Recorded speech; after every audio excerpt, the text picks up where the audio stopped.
Stop, or we'll shoot.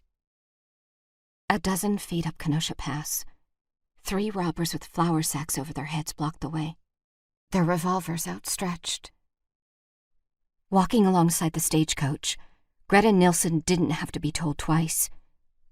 She froze, all except her pulse, which sped to a thundering gallop. Next to her, the Concorde jerked to a halt.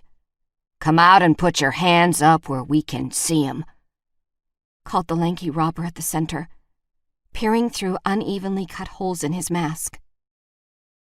Greta raised her gloved hands and hoped they weren't trembling. Likewise, the 2 gentlemen hiking near her wasted no time in obeying.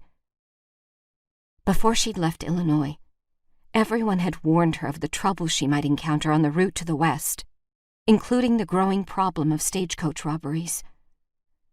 Over the past 8 weeks of traveling, she'd braced herself for the possibility, had mentally rehearsed such an encounter and what she'd do. But today, on the last day of the journey, she'd finally allowed herself to relax and believe that for once things might work out in her favor, that she hadn't made a big mistake in moving to Colorado. Apparently, she'd assumed too much too soon. At the rear of the stagecoach, several men had been pushing it the final distance to the top of the pass, and they now eased out into the open, their arms up. The driver sitting on his bench atop the stagecoach set the brake, then released the reins, controlling the 2 teams of horses that had been straining to pull them up the mountain.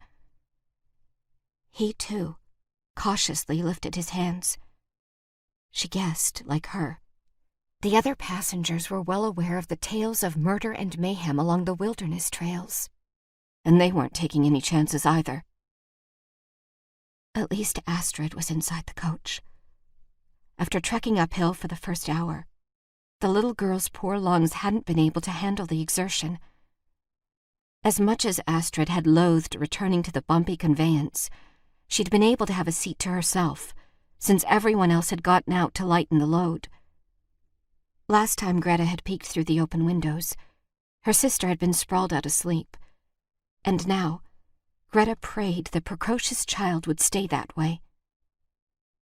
The middle robber inched toward them, his revolver swinging in a wide arc.